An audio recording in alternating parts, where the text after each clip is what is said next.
Hello everybody, Imminent Storm here, and welcome back to Crusader Kings II. In our last episode, we grabbed the last little bits of territory that we had planned to do, and we kind of went over some things of what we want to do, and still haven't made a final decision on what we're going to be doing in EU4 yet. Still kind of collecting everyone's responses to the last episode, and if you want to respond to this one, it's fine as well. I'm probably going to play around a little bit with it to kind of decide exactly what feels right for me before we start it up. So it may actually be a couple of days after the end of this series before the first episode of EU4 actually goes up. Speaking of that this is going to be the final episode of this Crusader Kings II campaign. Episode 110, it's basically going to be an epilogue here. What I did after the last episode is I just cranked the game up to speed 5 and let it run for a couple of hours to get all of the counties over here all converted to Hellenic. There is no more Buddhist, no more Jain, no more Hindu, nothing. The entire empire is uniformly Hellenic. Now, as far as culture goes, got a bit of Greek here and there. You can see it's spreading pretty well in India here. So that's actually nice. It didn't spread as much as I had hoped it would. But, it's still nice that it did spread quite a bit.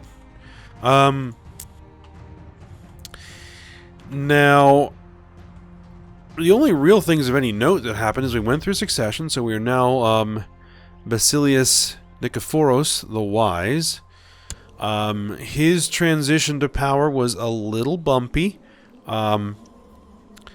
Because of some of the negative opinion traits that we had, homosexual, craven, and kind of impacted on top of the normal, short reign, uncrowned ruler, but a liberal sprinkling of gold sort of helped mitigate the problems.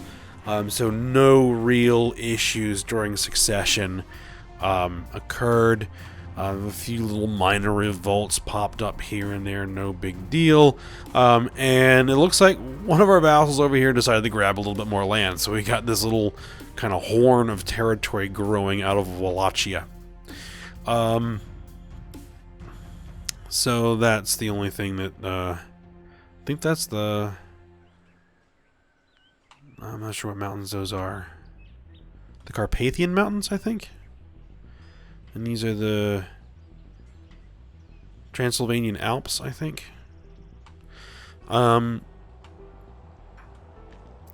So, this is probably going to be a pretty short episode. We're just going to kind of go over things. So far, the Mongol Empire has been reduced to a single county. So, that was a whole lot of nothing. They went to war with me once, and I so thoroughly destroyed them that their rivals, their neighbors, were able to knock them back pretty well. Got Camannia here in Georgia, pretty strong neighbors to the north. England continued to gather some territory up here in northern Russia. Sweden, well, a significant amount of territory here, and a little bit in the Baltic states. Lithuania, nice little country there. Poland still has an odd little shape going on here.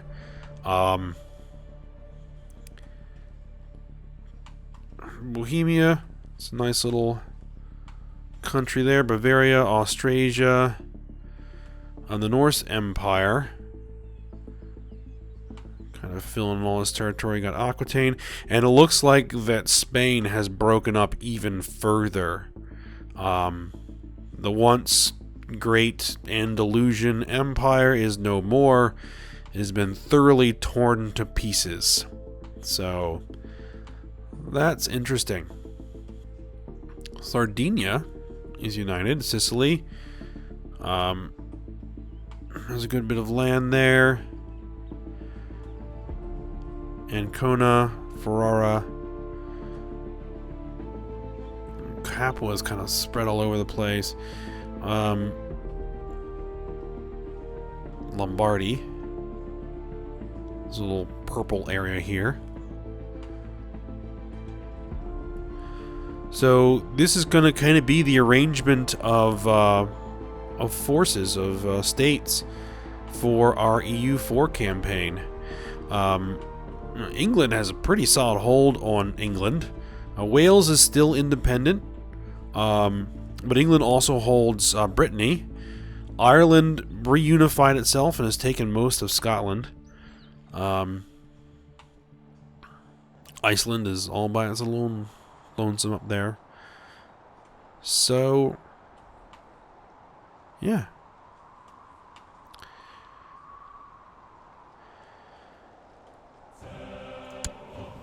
Just trying to think, is there anything else we want to talk about? Well, maybe we just go look at the general religion map for the rest of the world here. Tengri still has a solid hold. Finnic, that's interesting. Ford and Sidder, I'm not sure if I'm pronouncing that right, has all of Scandinavia.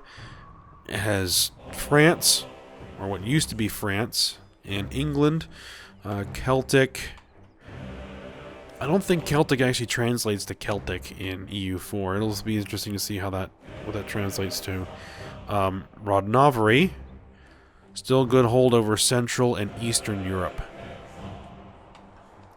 But by far, the Hellenic is a dominant faith in this region of the world. As far as cultures go, and we looked at Greek.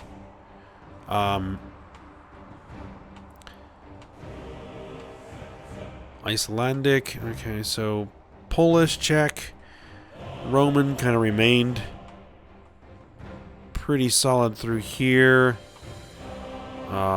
France is a mess of different overlapping cultures. German, Occitan, French, Frankish, Breton.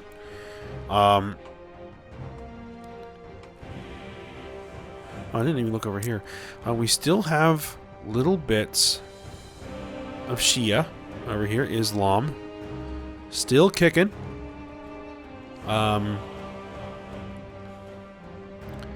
But under attack by Celtic.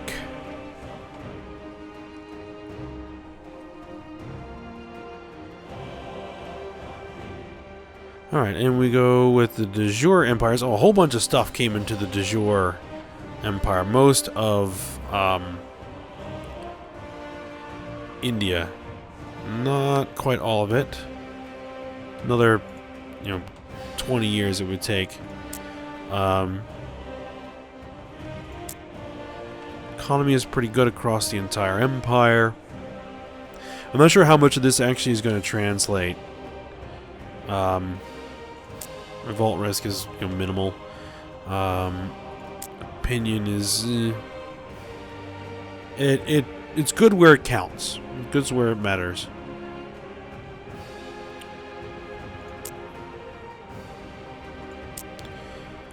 Alright, so what we're going to do is we're going to go ahead and we're going to export the game and to EU4.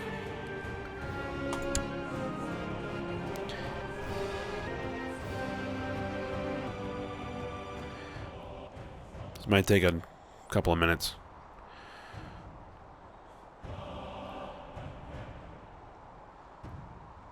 And that will be it. So I had a lot of fun playing this game.